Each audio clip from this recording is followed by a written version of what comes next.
நாம் மைப்படுவதாக. பரலோக பிதாவே, இந்த வேத வாசிப்பு நிகழ்ச்சி எங்களுக்கு ஆசீர்வதி. தேவ கிருபை எங்களோடு இருக்கட்டும். இயேசுவின் நாமத்தில் கேட்குறோம் பிதாவே, ஆம். இன்றைக்கும் நான் வாசிக்க வேண்டிய வேதபதி எஸ்தரின் புத்தகம் 4ஆம் அதிகாரம். எஸ்தரின் புத்தகம் 4ஆம் அதிகாரம்.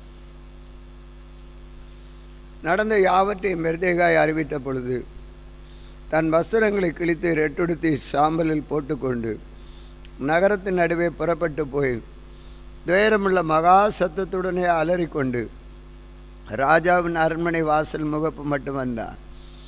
ரெட்டுடுத்தினவனாய் ராஜாவின் அரண்மனை வாசலுக்குள் பிரவேசித்து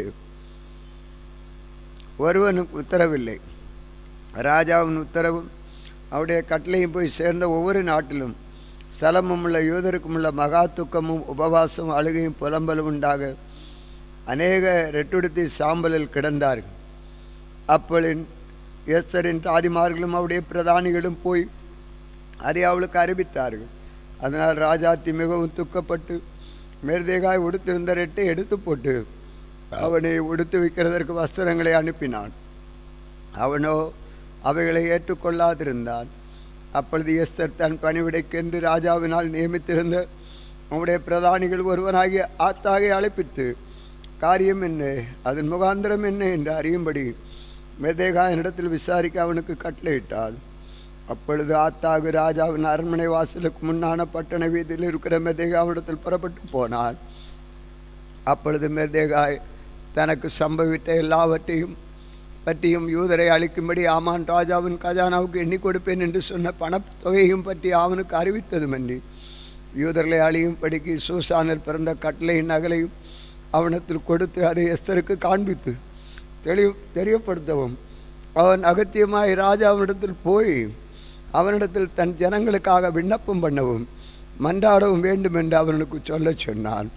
ஆத்தாக வந்து மெர்தேகாவின் வார்த்தைகளை எஸ்தருக்கு அறிவித்தான். அப்பொழுது எஸ்தர் ஆத்தாகுனிடத்திலே மெர்தேகாவுக்கு சொல்லி அனுப்பினது, யாராவது அழைக்கப்பட்ட முன் குற்றத்தில் ராஜாவினிடத்தில் பிரவேசித்தால் புருஷனானாலும் ஸ்திரீயானாலும் சரி அவர்கள் பிழைக்கும்படிக்கு அவர்களுக்காக ராஜ பொற்செங்கோலை நீட்டினாலுடைய மற்றபடி சாக வேண்டும் என்று ஒரு தவறாத சட்டம் உண்டு. இந்த ராஜாவின் சகல ஊழியக்காரருக்கும் ராஜாவுடைய நாடுகளிலும் உள்ள சகல ஜனங்களுக்கும் தெரியும். நான் இந்த 30 நாளும் ராஜாவினிடத்தில் வரவழைக்கப்படவில்லை என்று சொல்ல சொன்னான். எஸ்தரின் வார்த்தைகளை மெர்தேகாவுக்கு தெரிவித்தார்கள். மெர்தேகாய் எஸ்தருக்கு திரும்ப சொல்லி சொன்னது, ராஜாவின் அரண்மனைக்குள் இருக்கிறதுனால் மற்ற யூதர் தப்பக்கூடாதிருக்க நீ தப்புவாய் என்று உன் மனதிலே நினைவு கொள்ளாது. நீ இந்த காலத்திலே மௌனமாயிருந்தால் யூதருக்கு சகாயமும் ரட்சிப்பும் வேறு இடத்திலிருந்து எழும்பும். அப்பொழுது நீயும் உன் தகப்பன் குடும்பத்தாரும் அழிவீர்கள். நீ இப்படிப்பட்ட காலத்துக்கு உதவியாயிருக்கும்படி உனக்கு ராஜமேன்மை கிடைத்திருக்கலாமே, யாருக்கு தெரியும் என்று சொல்ல சொன்னான். அப்பொழுது எஸ்தர் மெர்தேகாவுக்கு மறுபடியும் சொன்னது, நீ போய் சூசானில் இருக்கிற யூதரை எல்லாம் கூடி வரச் செய்து 3 நாள் அல்லும் பகலும் புசியாமலும் குடியாமலும் இருந்து எனக்காக உபவாசம் பண்ணுங்கள். நானும் என் தாதிமாரும் உபவாசம் பண்ணுவோம். இவ்விதமாக சட்டத்தை மீறி ராஜாவினிடத்தில் பிரவேசிப்பேன். நான் செத்தாலும் சாகிறேன் என்று சொல்ல சொன்னான். அப்பொழுது மெர்தேகாய் புறப்பட்டு போய் எஸ்தர் தனக்கு கற்பித்தபடியெல்லாம் செய்தான். அதிகாரம் 5. 3ஆம் நாளிலே எஸ்தர் ராஜா ஸ்திரீ தரித்திருந்த ராஜவஸ்திரம் தரித்து கொண்டு ராஜா அரண்மனையின் உள்ளமுற்றத்தில் ராஜா கொலுவிலிருந்து ஸ்தானத்துக்கு எதிராக வந்து நின்றாள். ராஜா அரண்மனை வாசலுக்கு எதிராக கொலு மண்டபத்தில் ராஜாசனத்தில் வீட்டிருந்தாள். ராஜஸ்திரீ ஆகிய எஸ்தர் முற்றத்தில் நிற்கிறதை கண்ட பொழுது அவளுக்கு அவள் கண்களில் தயவு கிடைத்ததினால் ராஜா தன் கைகளில் இருக்கிற பொற்செங்கோலை எஸ்தரிடத்திற்கு நீட்டினார். அப்பொழுது எஸ்தர் கிட்ட வந்து செங்கோலின் நுனியை தொட்டாள். ராஜா அவளை நோக்கி பார்த்து, எஸ்தர் ராஜாத்தி, உனக்கு என்ன வேண்டும் என்று கேட்கிற மன்றாட்டி என்ன? நீ ராஜ்யத்தில் பாதி மட்டும் கேட்டாலும் உனக்கு கொடுக்கப்படும் என்றான். அப்பொழுது எஸ்தர் ராஜாவுக்கு சித்தமானால் தமக்கு செய்வித்த விருந்துக்கு ராஜாவும் ஆமானும் இன்றைக்கு வர வேண்டும் என்றாள். அப்பொழுது ராஜா எனக்கு சொற்படி செய்ய ஆமானை தீவிரித்து வரும்படி சொல்லி எஸ்தர் செய்த விருந்துக்கு ராஜாவும் ஆமானும் வந்தார்கள். விருந்திலே திராட்சரசம் பரமப்படுகையில் ராஜா எஸ்தரை பார்த்து, உன் வேண்டுதல் என்ன? அது உனக்கு கொடுக்கப்படும். நீ கேட்கப்படுகிறது என்ன? உன் ராஜ்யத்தில் பாதி மட்டும் கேட்டாலும் கிடைக்கும் என்றான். அதற்கு எஸ்தர் பிரதித்திரமாக, ராஜாவின் கண்களில் எனக்கு கிருபை கிடைத்தது. என் வேண்டுதலை கட்டளையிடவும் என் விண்ணப்பத்தின்படி செய்யவும் ராஜாவுக்கு சித்தமாயிருந்தால் ராஜாவும் ஆமானும் நான் இன்னும் தங்களுக்கு செய்ய போகிற விருந்துக்கு வர வேண்டும் என்பது என் வேண்டுதலும் என் விண்ணப்பமாய் இருக்கிறது. நாளைக்கு ராஜாவின் சொற்களில் படி செய்வேன் என்றாள். அன்றைய தினம் ஆமான் சந்தோஷமும் மனமகிழ்ச்சியுமாய் புறப்பட்டான். ஆனாலும் ராஜாவின் அரண்மனை வாசலில் இருக்கிற மெர்தேகாய் தனக்கு முன் எழுந்திராமலும் அசையாமலும் இருக்கிறதை ஆமான் கண்ட பொழுது அவன் மெர்தேகாவின் மேல் உக்கிர கோபம் நிறைந்தவனானான். ஆகலும் ஆமான் அதை அடக்கி கொண்டு தன் வீட்டுக்கு வந்து தன் சிநேகிதரையும் தன் மனைவியாகிய சிரேசியும் அழைத்து தன் ஐஸ்வர்யத்தின் மகிமையும் தன் பிள்ளைகளின் திரட்சியும் ராஜா தன்னை பெரியவனாக்கி தன்னை பிரபுக்கள் மேல் ராஜாவின் ஊழியக்காரன் மேலும் உயர்த்தின எல்லாவற்றையும் ஆமான் அவர்களுக்கு விவரித்து சொன்னான். பின்னையும் ஆமான் ராஜஸ்திரியாகிய எஸ்தரும் தான் செய்த விருந்துக்கு ராஜாவுடனே என்னை தவிர வேறொருவரையும் அழைக்கவில்லை. நாளைக்கும் ராஜாவுடனே கூட நான் விருந்துக்கு வரவழைக்கப்பட்டிருக்கிறேன். ஆனாலும் அந்த யூதனாகிய மெர்தேகாய் ராஜாவின் அரண்மனை வாசல் உட்கார்ந்திருக்கிறதை நான் காணுமளவும் அவையெல்லாம் எனக்கு ஒன்றுமில்லை என்றான். அப்பொழுது அவன் மனைவியாகிய சிரேசியும் அவனுடைய சிநேகிதர் எல்லாரும் அவனை பார்த்து 50 முழ உயரமான ஒரு தூக்கு மரம் செய்யப்பட வேண்டும், அதில் மெர்தேகாவை தூக்கி போடும்படி நாளைய தினம் நீ ராஜாவுக்கு சொல்ல வேண்டும்.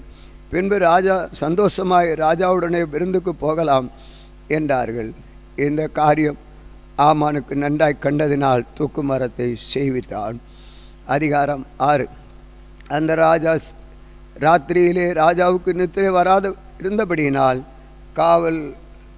கால வர்த்தமானங்களை எழுதியிருக்கிறபடி நடபடி புஸ்தகங்களை கொண்டு வர சொன்னான். அது ராஜ சமூகத்தில் வாசிக்கப்பட்டது. அப்பொழுது வாசர் காவலாளர்கள் ராஜாவின் 2ஆம் பிரதானிகளாகிய பிக்தானாவும் தெரேசும் ராஜாவாகிய ஆகாசுவரின் மேல் கைபட பார்த்த செய்தியை மெர்தேகாய் அறிவித்தான் என்று எழுதியிருக்கிறதை வாசிக்கப்பட்டது. அப்பொழுது ராஜா இதற்காக மெர்தேகாவுக்கு கனவும் மேன்மையும் செய்யப்பட்டது என்று கேட்டார். அதுக்கு ராஜாவை சேவிக்கிற ஊழியக்காரர் அவனுக்கு கொண்டு செய்யப்படவில்லை என்று சொன்னார்கள். ஆமான் தான் செய்த தூக்கு மரத்திலே மெர்தேகாவை தூக்கி போட வேண்டும் என்று ராஜாவினிடத்தில் பேசும்படி ராஜா அரண்மனையின் வெளிமுற்றத்திலே வந்திருந்தான். அப்பொழுது ராஜா முற்றத்தில் இருக்கிற யார் என்று கேட்டான். ராஜாவின் ஊழியக்காரர் அவனை நோக்கி, இதோ ஆமான் முற்றத்திலே நிற்கிறான் என்றார்கள். ராஜா அவன் உள்ளே வரட்டும் என்றான். ஆமான் உள்ளே வந்த பொழுது ராஜா அவனை நோக்கி, ராஜா கணம் பண்ண விரும்புகிறனுக்கு மனுஷன் என்ன செய்ய வேண்டும் என்று கேட்டான். அதற்கு ஆமான் என்ன என்று யாரை ராஜா கணம் பண்ண விரும்புவார் என்று தன் மனதிலே நினைத்து ராஜாவை நோக்கி, ராஜா கணம் பண்ண விரும்புகிற மனுஷனுக்கு செய்ய வேண்டியது என்னவென்றால் ராஜா உடுத்தி கொள்ளுகிற ராஜவஸ்திரமும் ராஜா ஏறுகிற குதிரையும் அவர் சிரசிலே தரிப்பிக்கப்படும் ராஜமுடியும் கொண்டு வரப்பட வேண்டும். அந்த வஸ்திரமும் குதிரையும் ராஜாவுடைய பிரதான பிரபுக்கள் ஒருவனுடைய கையிலே கொடுக்கப்பட வேண்டும். ராஜா கணம் பண்ண விரும்புகிற மனுஷனை அலங்கரித்த பின் அவனை குதிரையின் மேல் ஏற்றி நகர வீதியில் உலாவும்படி செய்து, ராஜா கணம் பண்ண விரும்புகிற மனுஷனுக்கு இப்படி செய்யப்படும் என்று அவனுக்கு முன்பாக கூறப்பட வேண்டும் என்றார். அப்பொழுது ராஜா ஆமானை நோக்கி, சீக்கிரமாய் நீ சொன்னபடி வஸ்திரத்தையும் குதிரையும் கொண்டு போய் ராஜா அரண்மனையும் வாசல் உட்கார்ந்திருக்கிற யூதனாகிய மெர்தேகாவுக்கு அந்த பிரகாரம் செய், நீ சொன்ன எல்லாவற்றிலும் ஒன்றும் தவறாதபடி பார் என்றான். அப்படி ஆமான் வஸ்திரத்தையும் குதிரையையும் கொண்டு போய் மெர்தேகாவை அலங்கரித்து அவனை குதிரையின் மேல் ஏற்றி நகர வீதியில் உலாவும் படி செய்து, ராஜா கனம் பண்ண விரும்புகிற மனுஷனுக்கு இப்படி செய்யப்படும் என்று அவனுக்கு முன்பாக கூறினான். பின்பு மெர்தேகாய் ராஜாவின் அரண்மனை வாசலுக்கு திரும்பி வந்தான். ஆமானவ என்றால் சஞ்சலப்பட்டு முக்காடிட்டு கொண்டு தன் வீட்டுக்கு தீவிரித்து போனான். ஆமான் தனக்கு நேரிட்ட எல்லாவற்றையும் தன் மனைவியாக சிரேசிக்கும் தான் சிநேகிதர் எல்லாருக்கும் அறிவித்த பொழுது அவருடைய ஆலோசனைக்காரரும் அவன் மனைவியாக சிரேசியும் அவளை பார்த்து, மெர்தேகாவுக்கு முன்பாக நீர் தாழ்ந்து போக தொடங்கினீர். அவன் யூதகுலமானால் நீ அவனை மேற்கொள்ளாமல் அவனுக்கு முன்பாக தாழ்ந்து போவது நிச்சயம் என்றார்கள். அவர்கள் இப்படி பேசி கொண்டிருக்கும் பொழுதே ராஜாவின் பிரதானிகள் வந்து எஸ்தர் செய்த விருந்துக்கு வர ஆமானை துரிதப்படுத்தினார்கள். வாசிக்க வேண்டிய வேத பகுதி வாசித்தோம். செபிப்போம். அன்பின் ஆண்டவரே, இந்த வேளையிலும் நீர் எங்களோடு இந்த வார்த்தைகளை கொடுத்ததற்காக உமக்கு ஸ்தோத்திரம். உம்முடைய மகிமை வெளிப்படட்டும். இயேசுவின் நாமத்தில் கேட்கிறோம் பிதாவே, ஆம். இந்த நாளிலும் எங்களுக்கு விரோதமாய் கிரியை செய்கிற சகல அந்தகார வல்லமையின் ஆவிகளையும் நசனாய் இயேசு கிறிஸ்துவின் நாமத்தில் கடிந்து கட்டுகிறோம். ஆமேன். ஆம்.